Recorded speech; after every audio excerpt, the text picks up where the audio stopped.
going. Hi everyone, you join us today on this beautiful spring day down by this amazing river that runs near my house. It's called the River Tass. We're going to be looking at rivers today. I love it down here. There's so much life along this riverbank. There's different plants and trees and animals and flowers, insects. Rivers are like that. They're like the lifeblood of the land, aren't they? Wherever they flow, life springs up. We couldn't do without rivers.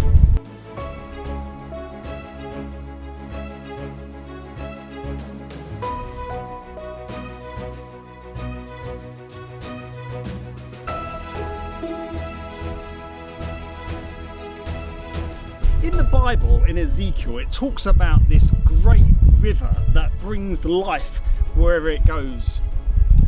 I wonder what the source of that river was. Well, we're going to discover that because every river has a source.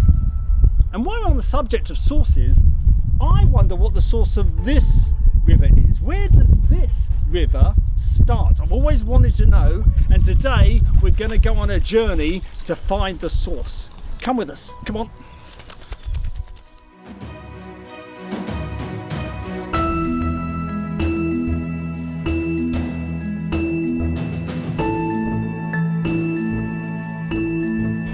So as we go and discover the source of this river, I just hope that the thing that happened to the guy that discovered the source of the Nile doesn't happen to me.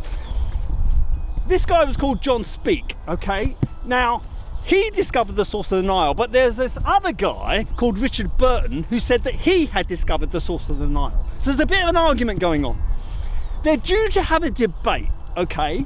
And the day before the debate, John Speke goes out shooting grouse, right, on the moors. And he climbs over a wall and accidentally shoots himself and dies the day before the debate.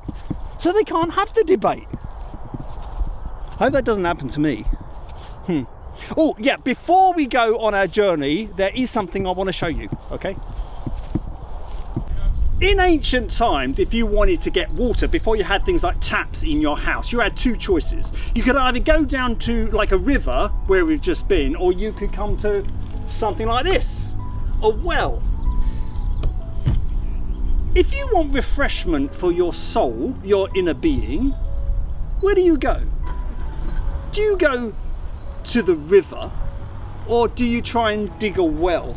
In the Bible, in Jeremiah, there's an interesting verse about wells. It says this: "My people, says God, have done two evil things. They have abandoned me, the fountain of living water, and they have dug for themselves cracked wells that cannot hold water at all." Think about it. Where do you go for refreshment? Do you go to a good place where you know you can get some living water?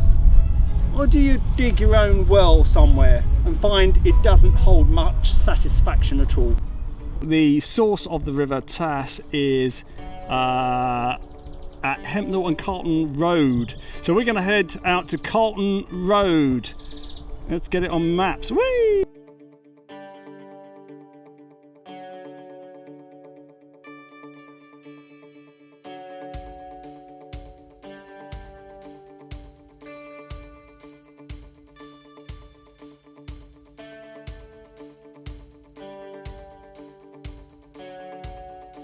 So we found the source of the River Tass, and it's actually quite beautiful. This little spot in the middle of absolutely nowhere, surrounded by flowers.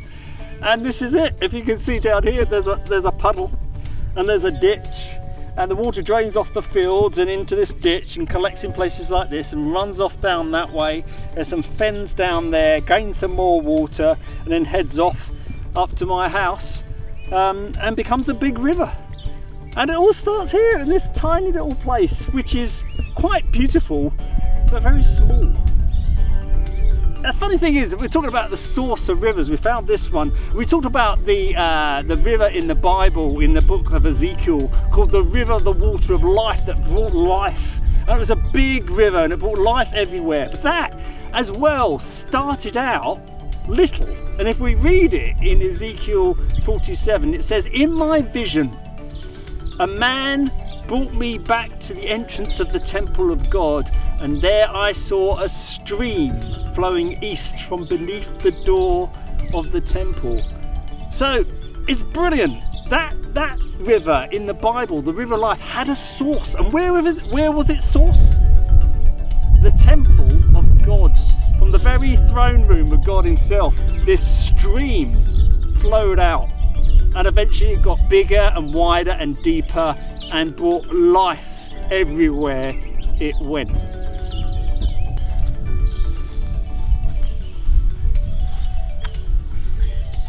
In the Bible, if you look up the words God and source, it's amazing what you find.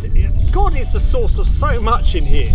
He is the source of, and I wrote it down, wisdom, hope, strength, peace, comfort, spiritual gifts, and eternal life. God is the source of so much good stuff. Hey look, instead of digging like a well into something that doesn't last, if you need spiritual refreshment, right, why not go to the source? Why not go to God himself and say, God, I'm feeling dry. I need some refreshment. Can I have some of this stuff? Go to him, pray to him, ask him. What can you lose? So that's it for today. I think I'll just sit here for a while in this gorgeous churchyard and hear the birds singing and enjoy the sunshine, and I'll see you next time on one of my videos. So thanks for tuning in. Click like if you liked it, subscribe if you want to, and I'll see you soon. Bless you.